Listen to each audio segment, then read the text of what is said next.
నమస్తే. శ్రీ గురుభ్యో నమః. శ్రీమాత్రే నమః. భగవంతుడి గురించి చాలామంది చెప్తూ ఉంటారు.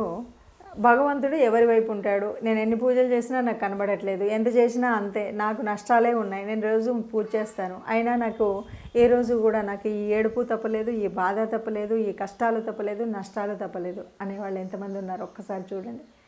మనం చేసుకున్నప్పుడు కూడా నేను ఎవరికైనా పాపం చేశాను, ఎవరికైనా నష్టం చేశాను, నేను రోజు పొద్దున దేవుణ్ణి కొలుస్తాను కదా, అయినా నాకు ఎందుకు ఇలా?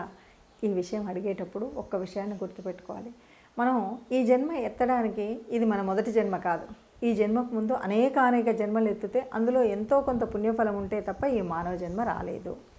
ఇంతకు ముందున్నటువంటి జన్మలో మనం పూర్తి చేసుకోవాల్సినటువంటి కర్మలు పూర్తయ్యాయా లేదా అన్నది మనకు తెలియదు.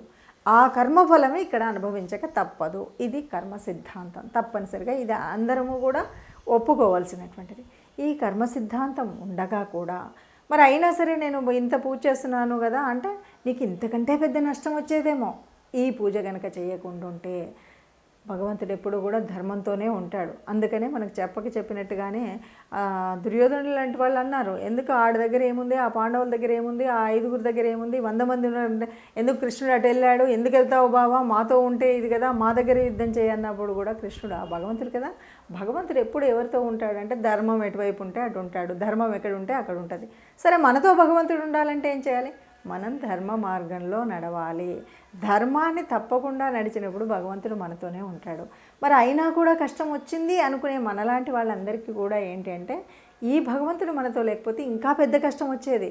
కాబట్టి ఇప్పుడు ఈ చిన్న కష్టంతో పోయింది అన్నది గ్రహించాలి. ఇది చెప్పడం కోసమే మన పురాణాల్లో అక్కడక్కడ మనకు చిన్న కథలు చెప్పారు.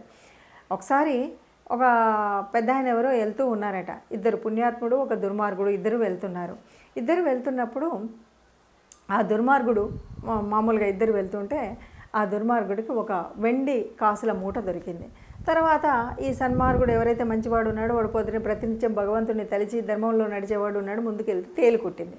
ఇంటికి వచ్చిన తర్వాత స్నేహితులందా అన్నారంట, అరే నువ్వు పొద్దున్న లేస్తే దేవుడు మొక్కుతావు, ధర్మం అంటావు, ఇన్ని చేస్తావు, నీవు ఇద్దరు పోతుంటే వీడేమో పొద్దున్న లేస్తే ఒకరోజు దేవుడికి దీపం పెట్టాడు, దండం పెట్టాడు, వీడికేమో వెండి కాసుల మూట దొరికింది, నీకేమో తేలు కుట్టింది, నిజానికి అసలు దేవుడు ఉన్నాడా లేడా అంటారు. ఆ తర్వాత ఈ ఆలోచన తపన జరిగినప్పుడు ఒక ఋషి దగ్గరికి వెళ్ళి అడిగితే, నాయనా నువ్వు పొరపాటు పడ్డావు, నిజానికి నువ్వు ఈరోజు పాము కరిచి చచ్చిపోవలసినటువంటి వాడివి, భగవంతుడు ఉన్నాడు కాబట్టి పూర్వకర్మ ఫలితం వల్ల నీ తేలుతో నీకు పోయింది, మరి వాడికెందుకు వెండి మూట దొరికింది అంటే, వాడికి నిజం చెప్పాలంటే వాడి కర్మఫలం పూర్వజన్మలో సుకృతం వల్ల వాడికి బంగారపు నాణాల మూట దొరకాలి, కానీ ఇప్పుడు చేస్తున్నటువంటి పాపాల ఫలితంగా వెండి మూట మాత్రమే దొరికింది అని చెప్తే దాంతో సమాధాన పడ్డాడట. నిజంగా మన జీవితం కూడా అంతే. కాబట్టి మనం చేస్తున్నటువంటి కర్మలు ఏవైతే ఉన్నాయో, పాపపుణ్యాలు, ధర్మము అధర్మం, వీటిని పట్టుకొని మనం నడిచే తీరును బట్టి ఆ భగవంతుడు మనతో ఉంటాడని చెప్పచ్చు.